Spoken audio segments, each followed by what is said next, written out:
আসসালামু আলাইকুম। আমি সাদেকুল ইসলাম সাগর, মুন্সিগঞ্জ পলিটেকনিক ইনস্টিটিউটের সপ্তম পর্বের একজন সাধারণ শিক্ষার্থী।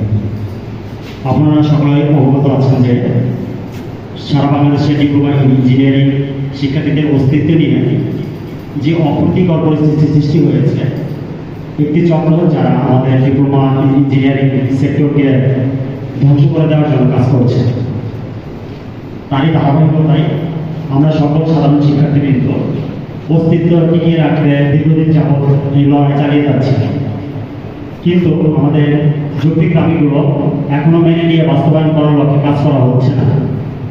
আমরা মুন্সিগঞ্জ পলিটেকনিক ইনস্টিটিউটের সকল শিক্ষার্থীবৃন্দ আবারও আমাদের অবস্থান স্পষ্ট করছি।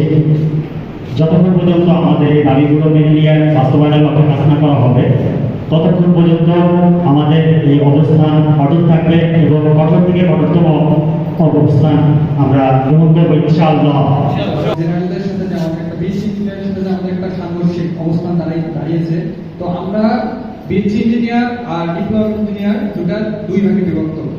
তো আমাদের তাদের সাথে কোনো সংঘর্ষ নেই, তো আমাদের সাথেও তাদের কোনো সংঘর্ষ নেই।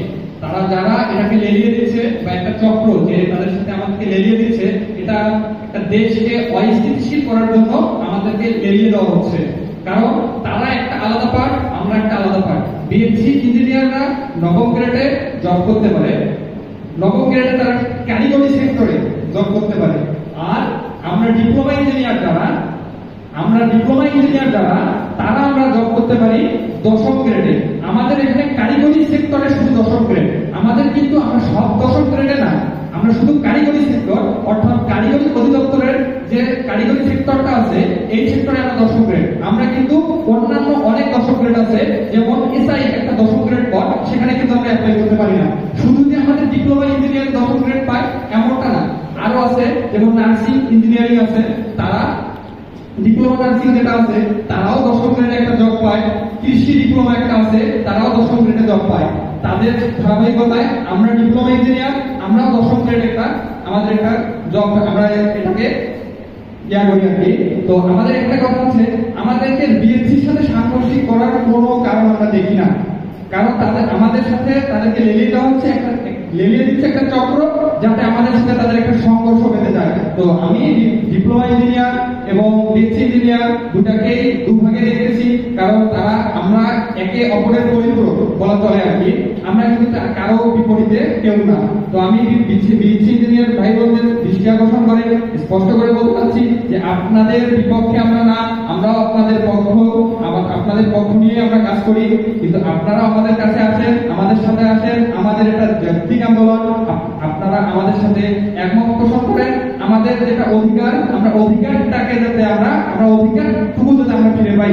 তো আমি বেশি কিছু বলতে চাই না, আমি একটা কথা স্পষ্ট করে বলতে চাই যে আমাদের ডিপ্লোমা ইঞ্জিনিয়ারিং যতগুলো পলিটেকনিক ইনস্টিটিউট আছে, সব পলিটেকনিক ইনস্টিটিউটে আমাদের স্পষ্ট বিবৃতি দেওয়া হয়েছে যে আমাদের ৬ দফা বাস্তবায়ন না হওয়া পর্যন্ত আমরা কোনো পরীক্ষা, কোনো একাডেমিক কার্যক্রম পরিচালনা করব না। যদিও আমাদের মুন্সিগঞ্জ পলিটেকনিক বিভিন্ন কারণে আজকে এখানে আমরা পরীক্ষা দিতে বাধ্য হয়েছি, কিন্তু আজকে এখন থেকে ঘোষণা করতেছি, যতক্ষণ পর্যন্ত আমাদের ৬ দফা বাস্তবায়ন হয় না ততক্ষণ পর্যন্ত আমরা একাডেমিক কার্যক্রম, আমাদের পরীক্ষা, আমরা কোর্ট ক্লাস সবকিছু বর্জন করব ইনশাআল্লাহ। আমরা যতদিন পর্যন্ত আমাদের এই ৬ দফা বাস্তবায়ন করতে পারবো না ততদিন পর্যন্ত আমরা মাঠে থাকবো। আর আজকে আমাদের পরীক্ষা ছিল, এর পরবর্তীতে আমরা বলতে চাচ্ছি, স্পষ্ট করে বলে দিচ্ছি আবার যে এর পরবর্তীতে যদি আমাদের দাবি দেওয়া ৬ দফা আমাদের দাবি দেওয়া হয়েছে এটা যদি বাস্তবায়ন না হয় বা এটাতে কোনো আউটপুট আমরা না পাই, তো আগামীকাল থেকে আমাদের কঠোর কর্মসূচি থাকবে।